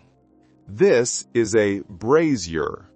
It is a portable sun. This is how heat was moved. This is how you brought warmth to the spaces that had none. The servant carries this glowing, shimmering pot of heat, holding it away from his body. The air around it wavers. He places it in the center of a small, private chamber. The room has no fireplace. It has no chimney. But now it has heat. A small, localized, intense, and personal heat. The family will gather around this small metal object, their hands outstretched as if in prayer. They will turn, slowly, roasting one side of their body, then the other, just as you did at the great hall's fire. It is a simple, brilliant invention. But this comfort, like all comforts in this world, is also a danger, a profound danger. You look at the floor. It is covered in dry, flammable, herb-strewn rushes. A single careless bump, a single rolling red-hot coal could turn this entire chamber into an inferno in minutes. Many castle fires, the chronicles tell us, began this way. But there is a second, more insidious, and more invisible danger. The room has no chimney. The brazier, the smoldering coals, are burning in an enclosed space. They are not just releasing heat, they are releasing fumes. The odorless, colorless, and deadly gas of carbon monoxide. The people in this room, huddled around their small portable sun, would feel its comfort. But after a while, they might feel sleepy. They might get a dull, throbbing headache. They might feel a strange, pleasant lightheadedness. They were, quite simply, poisoning themselves. Falling asleep by the brazier was a real and recognized danger. They knew it was risky, but it was a risk they were willing to take. The choice was to be poisoned slowly or to freeze quickly. They chose the warmth. You see an even smaller version. In the scriptorium, the library, a scribe is copying a manuscript. His breath is pluming in the cold air. The room is unheated. A large fire is too great a risk to the precious, irreplaceable books. But his fingers are stiff, blue, and numb. He cannot hold the quill. Beside him on his desk is a small clay pot. It is no larger than an apple. It is filled with hot coals, and it is wrapped in a thick woolen cloth. This is a hand warmer. He sets down his pen. He picks up the small, warm pot. He cradles it in his stiff, frozen hands, his eyes closed, feeling the life seep back into his fingers. This is the reality of medieval warmth. It is not a great, roaring, encompassing comfort. It is a small, dangerous, and precious thing. A pot of poison you huddle around. A single warm stone held in the hands. A small, secret, fragile victory against the all-powerful cold. You have felt the damp, seeping cold of the stone. You have seen the small, dangerous, portable warmth of the brazier. But there is one place in the castle where the cold is not just defeated, it is annihilated. You follow a servant as he descends a narrow, winding stone stair, deeper and deeper into the belly of the castle, into the foundations. The air, surprisingly, grows warmer with every step. The sound of the wind, the drafts, the silence of the upper chambers all fades. It is replaced by a low, steady roar, and the clatter of pots, and the sound of shouting. You have entered the castle's furnace. You are in the kitchen. You step through the low, arched doorway, and the heat hits you like a physical living thing. It is a wave of dry, smoky, and intense warmth. The kitchen is not a small domestic room. It is a vast, vaulted chamber of stone, a cavern. The walls are not gray. They are black, coated in centuries of soot, gleaming in the firelight. The room is dominated by 2 or 3 fireplaces. But fireplace is too small a word. They are stone-lined caves, great arched openings, large enough for a man to stand inside. And in these hearths, fires are roaring. Not the gentle, civilized fire of the solar, not the communal fire of the great hall. These are wild, industrial, raging fires. Logs as thick as your body, tended by cooks with long iron forks. Cauldrons of black iron, bubbling with stew, hang from great sooty chains. Spits are turning, their surfaces dripping with the fat of roasting pigs, the grease hissing and spitting as it hits the coals. The air is thick with steam, smoke, and the smell of roasting meat, baking bread, and human sweat. The cooks and servants who work here are not wearing cloaks. They are in their linen undershirts, their sleeves rolled up, their faces red, their bodies slick with sweat. This is the engine room of the castle. This is, quite literally, the furnace. And the medieval builders, perhaps by accident, perhaps by a brilliant instinctive understanding of physics, knew this. They knew that all this heat, this massive, constant day and night generation of warmth, could be used. They knew that heat rises. So, where did they often build the Great Hall, the very center of the castle's life? Directly above the kitchen. Where did they build the Lord's private, comfortable solar? Directly above the kitchen. The massive, constant, incredible heat from these kitchen fires would soak into the stone ceiling of the kitchen.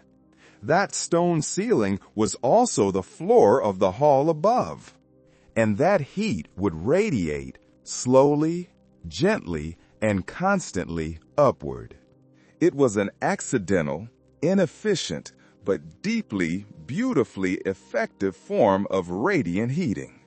You can imagine the servants in the great hall. They would know. They would know the exact spot on the floor, the specific stone that was warmer than the others. They would prize that spot, stand on it, perhaps even sleep on it. They would be standing on a warm spot, knowing that directly beneath their feet, in the fiery, noisy, smoky heart of the castle, the cooks were roasting a boar, and their waste heat was a quiet, secret, and profound luxury. The warmth of the castle was not just in the hearth. It was in the very stones, a slow, gentle, thermal ghost rising from the fiery, beating heart in the foundations. You step back out of the main keep, away from the kitchen's furnace-like heat, into the cold, crisp air of the courtyard. The cold is a shock, a relief, but the chill immediately begins to bite. You move toward another building, one set against the outer wall, built of a mixture of stone and rough-hewn timber. You open the simple, wooden-latched door. A different kind of warmth greets you. It is not the dry, scorching heat of the fire. It is not the faint, ghost heat of the kitchen-warmed stone. This is a damp, heavy, living warmth. The air is thick, and it smells powerfully of hay, of manure, of damp earth, and of animals. You are in the stables. It is surprisingly, almost comfortably warm in here. The space is filled with the castle's most valuable assets, the horses. Great heavy war horses, smaller, quicker palfreys, and sturdy mules. In the next partitioned area, you might find the oxen, the castle's tractors. And all of them, huddled together in this enclosed space, are living radiators. Their large, powerful bodies are constantly generating heat. Their breath, which you can see pluming in the air, is hot and moist. This combined, living, breathing body heat is trapped in this enclosed, low-roofed space. But there is another, more subtle source of warmth. You look down. The floor is a deep, thick, compacted layer of straw, hay, and manure. This is the deep litter method, and this thick organic mattress is slowly, steadily composting. And the process of fermentation, of decay, generates its own low, steady chemical heat. The stables, you realize, are their own self-heating ecosystem. In a medieval world, this animal heat was a vital and often shared resource. You see a stable boy, no older than 12, asleep in an empty stall. He is not sleeping on the cold stone. He is burrowed deep into a pile of clean, dry hay. He is curled up, perhaps with a blanket, but his greatest source of warmth is the living, breathing, 1,000-pound animal in the stall next to him. He is, without a doubt, warmer than the guard on the wall. He is probably warmer than the servant in the cold stone garret. This was a truth that the peasants, outside the castle walls, understood perfectly. They often built their small huts with the animal byre, the cowshed, attached. The family lived on one side of a thin wooden wall, and the animals, the cow, the pigs, the chickens, lived on the other. It was a symbiotic relationship. The animals provided a constant, low-grade, living warmth that seeped through the wall. The humans provided protection for their most valuable assets. In the castle, you see this with the dogs. The large hunting hounds, their work done for the day, are not left outside in the cold. They are in the great hall, sprawled on the rushes, as close to the fire as they can get. At night, a noblewoman might even take a smaller lap dog and place it in her bed, beneath the covers, a small, living, breathing hot water bottle at her feet. The old phrase, a three-dog night, a night so cold you needed to sleep with 3 dogs to stay warm, is not a joke.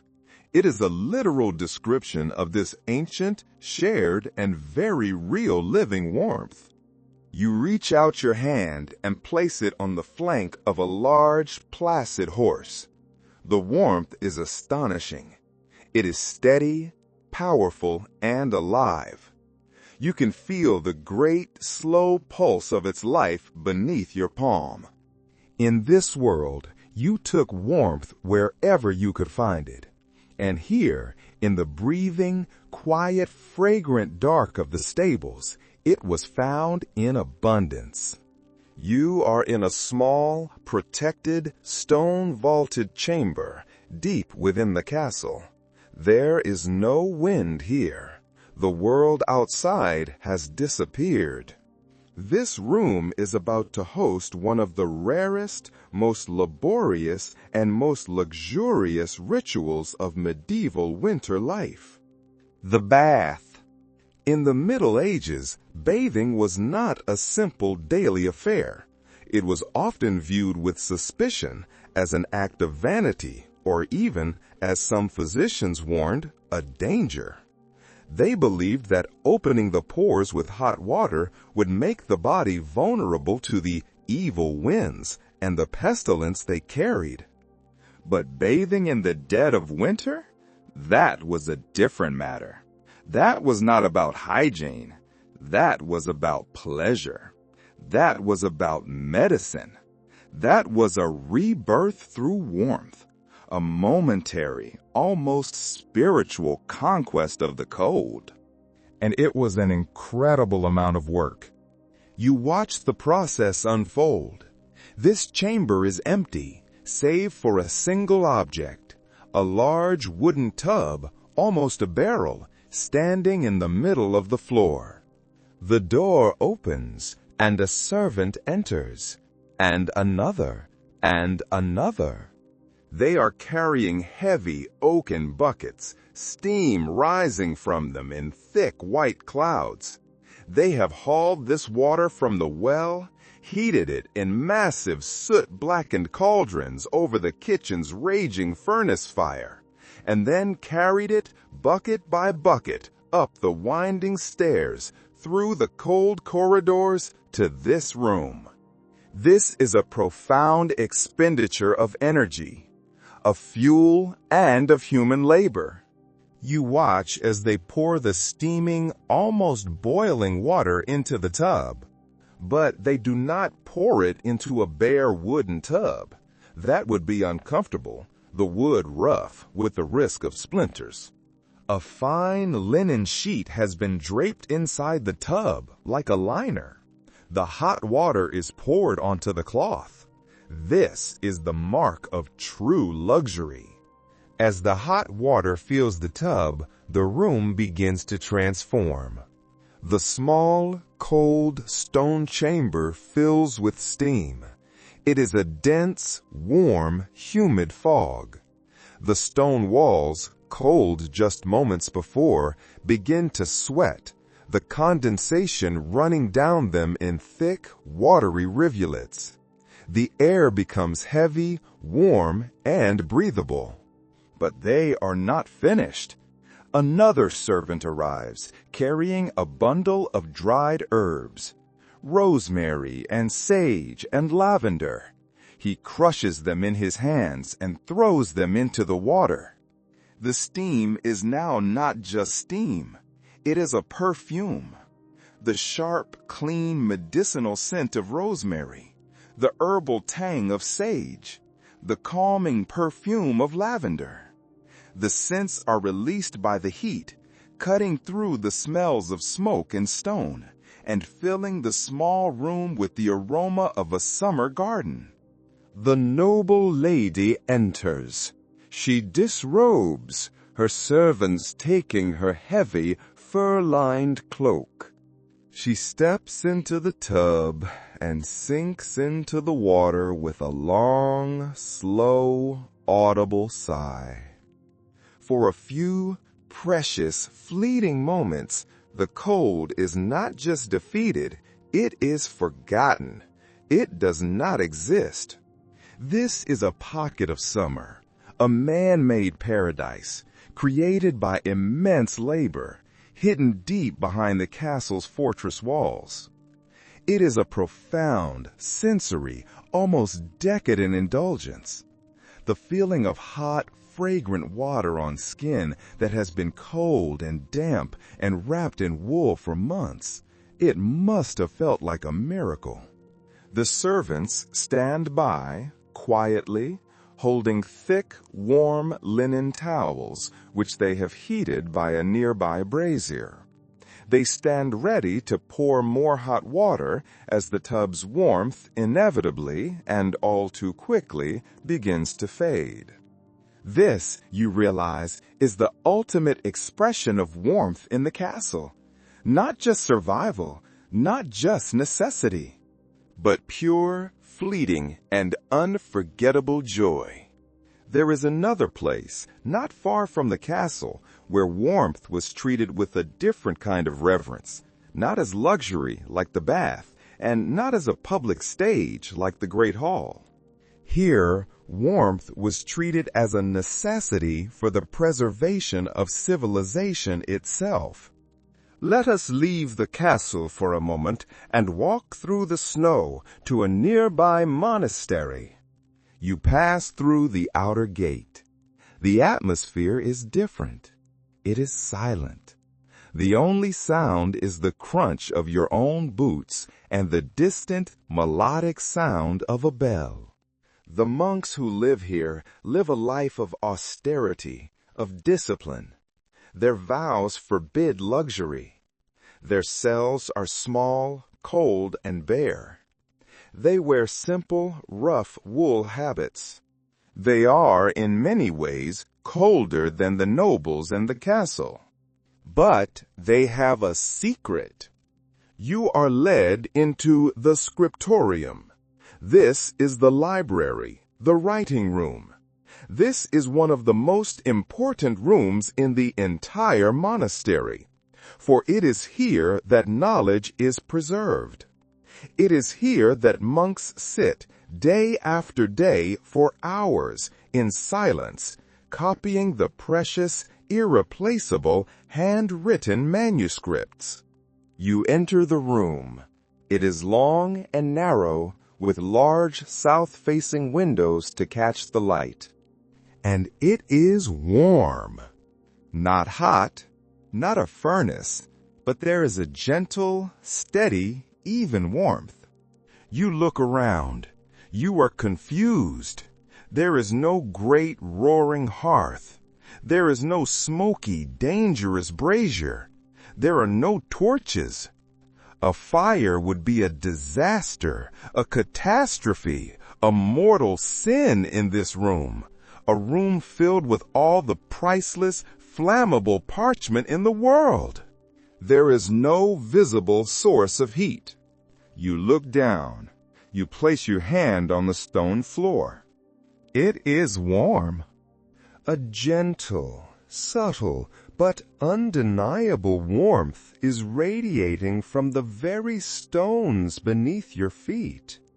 The monks, in their quiet wisdom, were the keepers of knowledge. And not just the knowledge of Scripture. They were the keepers of Roman engineering. They had remembered or rediscovered the hypostas. Beneath your feet, in a hidden, vaulted, stone undercroft, is a furnace, a calefactorium, a warming room. In this furnace, a lay brother, a servant of God, tends a fire, day and night. His is a sacred duty. And the hot air and the smoke from that fire is not vented uselessly outside. It is channeled brilliantly through a network of hollow, stone-lined tunnels and flues which pass under the entire floor of the scriptorium. The floor itself, the very stone, becomes a massive, gentle, radiant heater.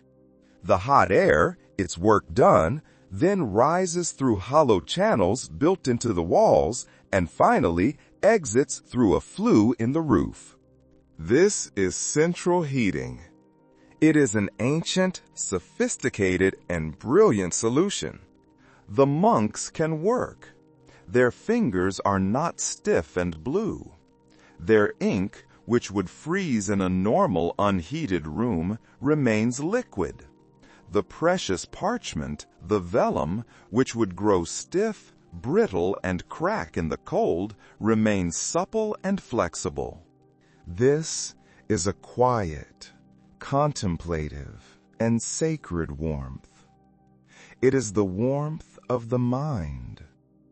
It is a testament to the idea that preserving knowledge, preserving civilization itself, required, first and foremost, a way to keep your fingers from freezing.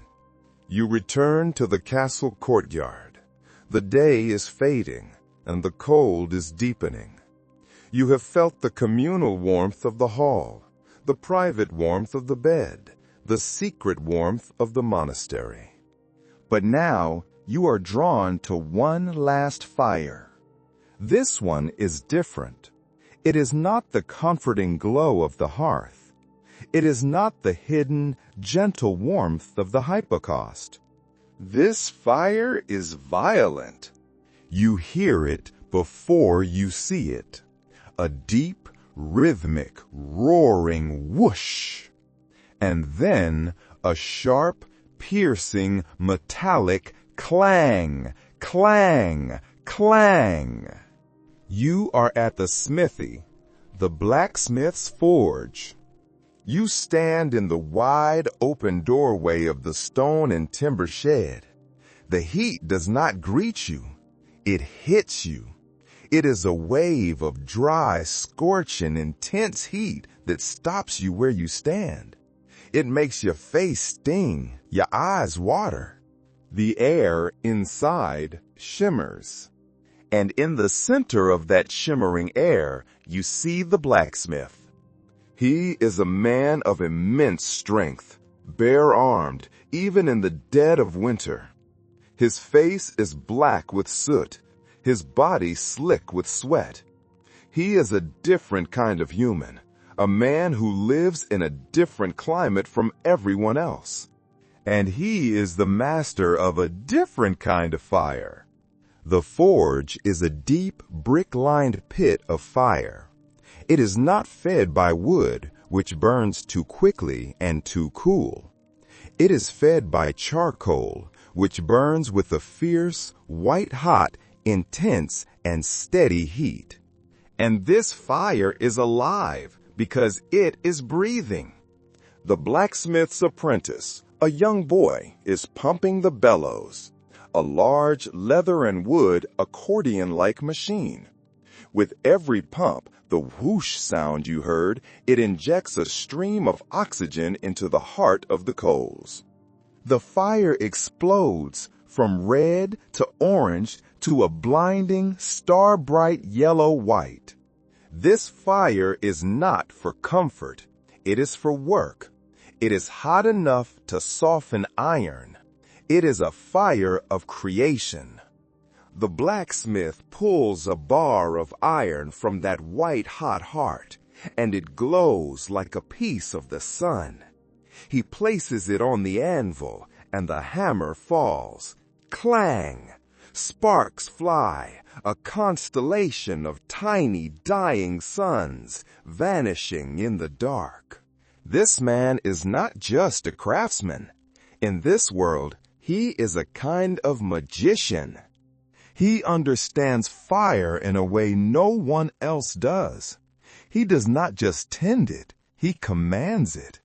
He reads its color, he knows its heart, he makes it serve his will. But the forge, for all its fierce industrial heat, was also a social space. It was, along with the kitchen, one of the warmest places in the castle. The fire here, it never went out. Not really. It was too valuable, too hard to start. It was banked at night and alive again at dawn. So, you see them, 2 guards, their watch over, their cloaks covered in frost, are standing near the doorway. Not inside, it is too hot, but in the aura of the forge. They are warming their hands, their faces red in the glow, their breath no longer plumbing. A stable boy lingers, waiting. The horses in the stable next door can feel the radiant heat through the stone wall. The sound of the hammer, that clang, clang, clang, is the other heartbeat of the castle. It is the sound of life, of industry, of strength. The smith's fire was not just for survival, it was for creation. It made the nails that held the roof. It made the hinges on the doors. It made the iron bands that held the barrels. It made the arrowheads for defense, the plowshares for the fields, the swords for the knights. In this one, roaring, creative, violent fire, the castle found the tools to defend itself, to feed itself, and to build itself. It was the fire of purpose. There is one more form of warmth, the rarest of all. You will not find it in this drafty frontier castle built for war. To find it, you must travel. You must go to the great established royal palaces of the later Middle Ages, to Windsor, or to the Louvre, or to the great ducal palaces of Burgundy. Here, warmth was not just comfort. It was not just survival. Here, warmth was a statement. It was a tool of politics. It was a profound and deliberate display of power. You are an ambassador, a visiting noble, and you have been traveling for weeks through the frozen, miserable, cold and damp countryside. You have stayed in other, lesser castles, where you shivered in smoky halls, your back freezing while your face roasted. You have now arrived at the royal court. You are led from the cold, torch-lit courtyard through a series of guarded antechambers, and you are finally brought into the king's private audience chamber. You step inside, and you stop. You are confused. The room is vast. The ceiling is high, vaulted, and painted with stars. The walls are covered in priceless silk and gold thread tapestries. The floor is not rushes, not wood, but polished, patterned marble. And it is warm. Not hot, not smoky, not stuffy. It is a gentle, even, encompassing, and impossible warmth.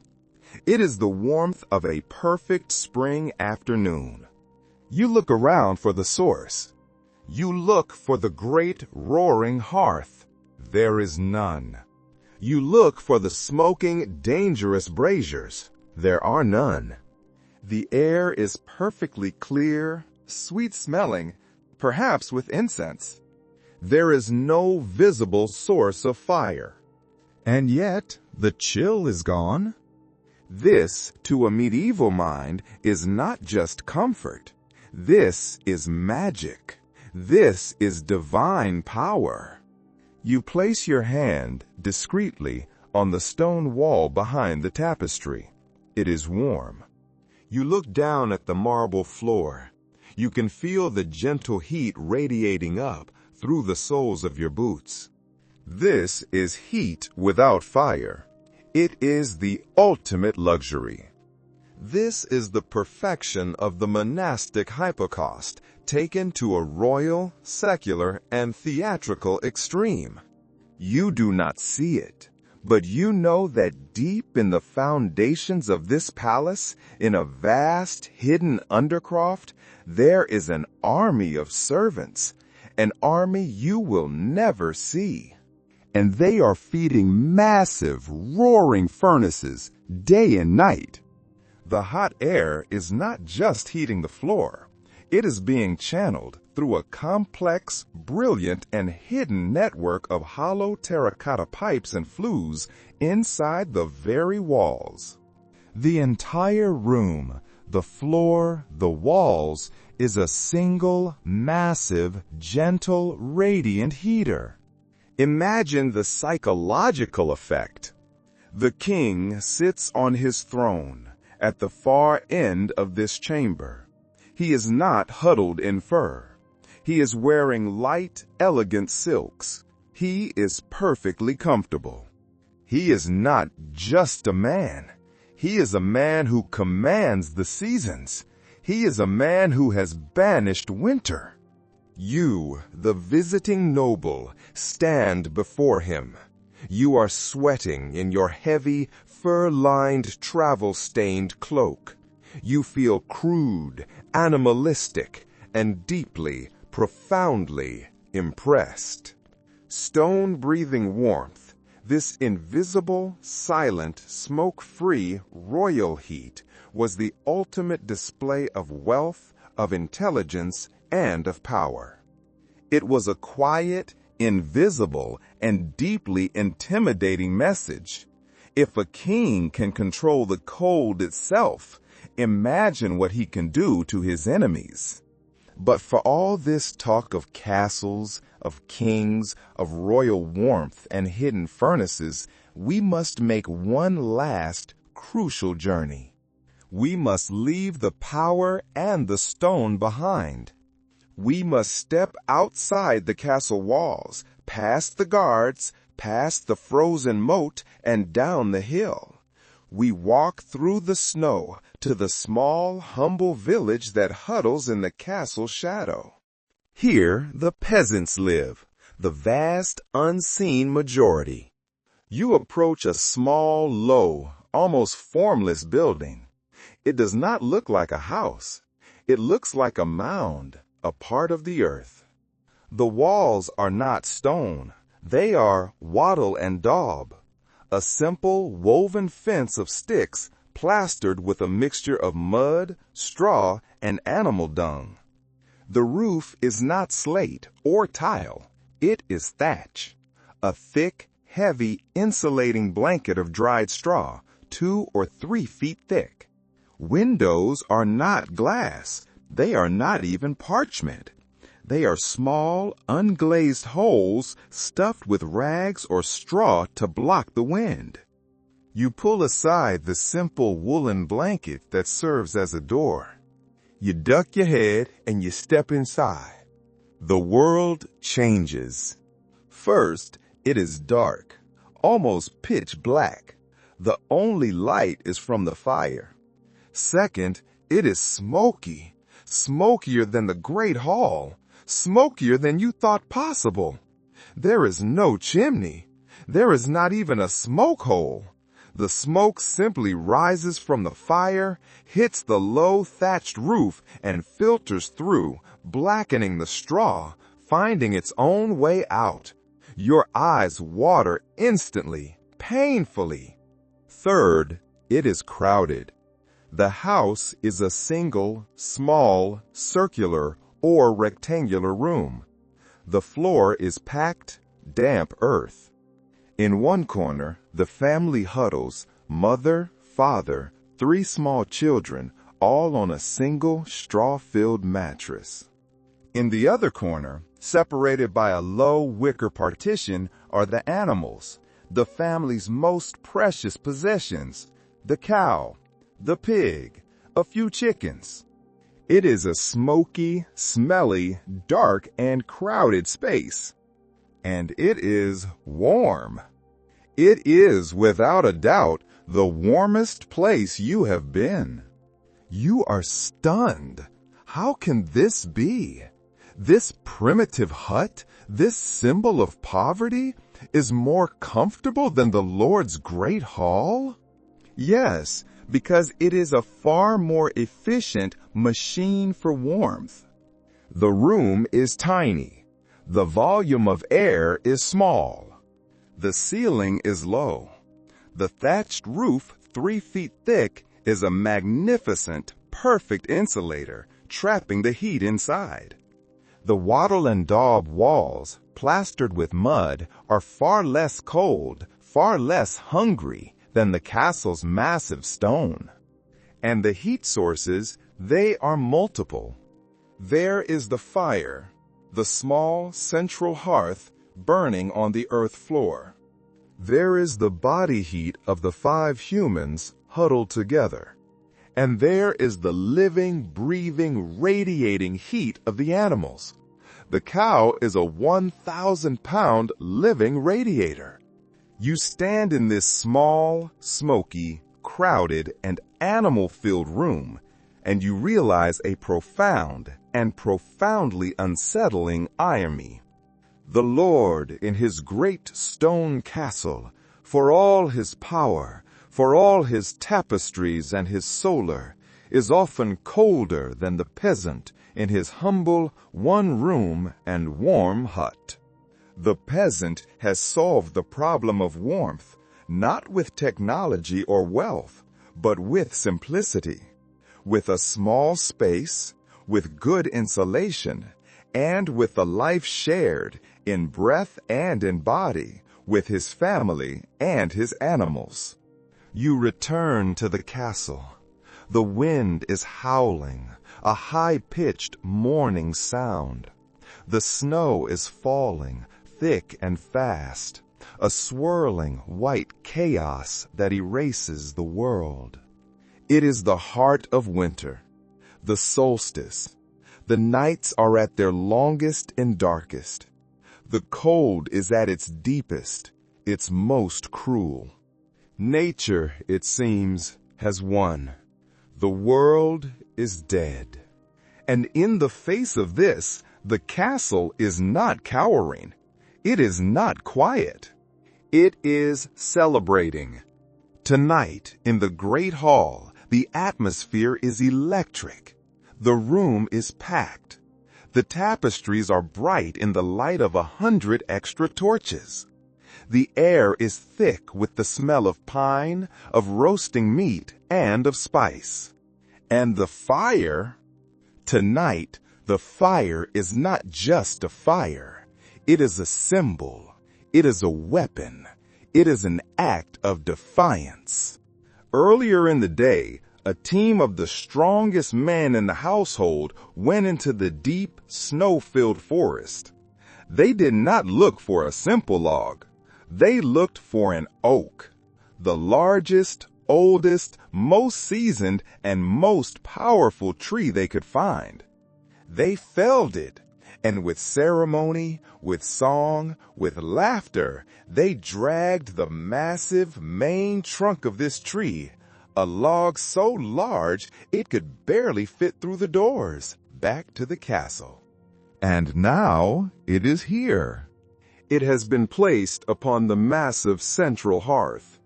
This is the Yule log. It is not meant to burn for an hour. It is meant to burn for the entire festival. For 12 nights, it is said, this single, massive, sacred log must not go out. The Lord himself, or perhaps a priest, steps forward. He blesses the log, perhaps with wine or with holy water. And then it is lit. It is lit, not from a new flame, but from a saved, charred piece of last year's log, a symbol of continuity, of the unbroken, eternal chain of warmth and life. The kindling catches.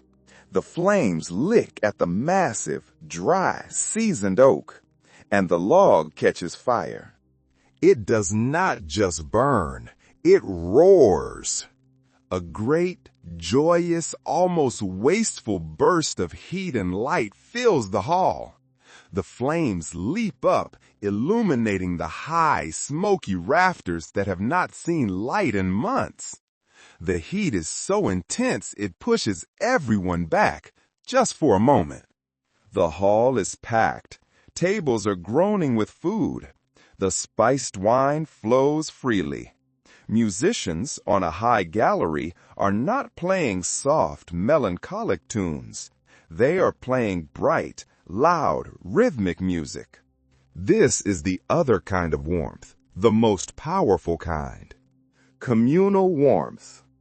In the depths of the cold, in the heart of the darkness, people did not isolate. They gathered. They understood on a primal human level that the heat of a crowded room, the shared rising energy of laughter, the physical warmth of bodies packed shoulder to shoulder on a bench, the internal fire of food and drink and song, this was a force more powerful than any fire. The winter festival was not just a denial of the cold, it was a challenge to it. It was a loud, joyous, and defiant shout into the face of the darkness. It was a way of saying that even in the deepest, deadest part of the year, life and light and warmth would not be extinguished. They would, in fact, burn brighter than ever. The feasting ends. The Yule log, though still a massive, glowing heart, will eventually burn down. The music fades, the guests depart, and the cold remains. It is a patient, eternal, and undefeated adversary. It was just waiting. There is one last place of warmth. It is not of the body. It is not of the community. It is of the spirit. You walk through the silent, frozen courtyard. The snow has stopped, and the world is bathed in the cold blue light of the moon. It is beautiful, and it is merciless. You go to the castle chapel. You push open the heavy, carved wooden door. The air inside is vast, still, and stone cold. Your breath plumes, a thick white cloud in the darkness. This place is, without a doubt, the coldest room in the castle. The ceilings are high, vaulted, to draw the eye up to God. But they also draw all heat up, to be lost in the stone void. The walls are thick, the windows are tall, and it is a perfect, refrigerated stone box. There is no hearth. There is no fire. A fire in this sacred space would be a desecration, the smoke blackening the holy images. And yet, there is light. You are not in darkness. On the altar, at the far end of the chapel, a single, tall, beeswax candle is burning. Its flame is small, fragile, and perfectly still in the unmoving air. It offers no physical heat. You could put your hand, your face, inches from it, and you would feel nothing. It is a symbolic rather than a physical warmth. And yet, in this moment, it is the most important warmth of all. In the long, dark, and often hopeless medieval winter, when the cold felt endless, when the darkness seemed absolute, when sickness came, when food ran low, faith was a kind of internal fire. The candle's light was not heat, it was hope. It was a physical, visible symbol of a light that the darkness could not and would not ever extinguish. It was a promise of the other light, the divine light, and also a promise of the sun, which, though it was weak and distant, would in the fullness of time return. There was a real-world connection. Priests would perform a ceremony known as the blessing of the hearth. They would come to your home, to your fire, and sprinkle it with holy water, blessing the physical source of your warmth, and linking it directly to the divine protection of God. The fire that kept your body from freezing was the same fire that represented the light that kept your soul from despair. You stand in the back of this vast, freezing, silent chapel. You look at that one small, brave, flickering flame on the altar. It is tiny. The darkness around it is immense. And yet, it is enough. The people who lived and died in this cold stone world, who faced the long, biting, and relentless winter, relied on more than just stone and wool and wood. They relied on the small, flickering, fragile, and indestructible warmth of the human soul. The night is almost over. Our long journey is coming to an end. You are back in the great hall. The feast is a memory. The Yule log is gone. The torches have burned out. The servants are asleep in their cold garrets. The nobles are hidden in their curtained bed fortresses. The hall is a vast, echoing cavern of shadows. And the great central fire, the heart of the castle, has died. Or so it seems. You walk toward the center of the room, to that massive, stone-lined pit. It is a great, gray-black mound of ash. But as you get closer, you see it. Deep in the heart of that ash, there is a faint, deep, pulsing orange glow. It is the banked ember. The heart is not dead. It is sleeping. The servant, in his last act of the night, has preserved it. He has saved the spark. The wind scrapes at the walls outside, a distant, lonely, and defeated sound. But in here, it is quiet. The only sound is the soft, papery hiss of the last hot coals cooling beneath their blanket of ash. The only smell is the faint, dry, mineral scent of that ash. You stand there in the deep, profound, and ancient silence. You have felt the cold of the stone, the heavy, unfeeling weight of it. You have felt the sting of the smoke, the grit of it in your lungs. You have felt the soft, herbal crunch of the rushes and the heavy, protective weight of the tapestries. You have seen the labor of the unseen servants, the furnace of the kitchen, the living warmth of the stables, and the violent, creative fire of the forge. You have seen the secret, clever warmth of the monastery, the impossible, theatrical warmth of the king, and the crowded, smoky, and honest warmth of the peasant. You have learned in this one long night that warmth in this world was never a guarantee. It was never a passive state. It was never easy. It was a daily, deliberate, and relentless choice. It was an endless, exhausting, and collaborative act of survival.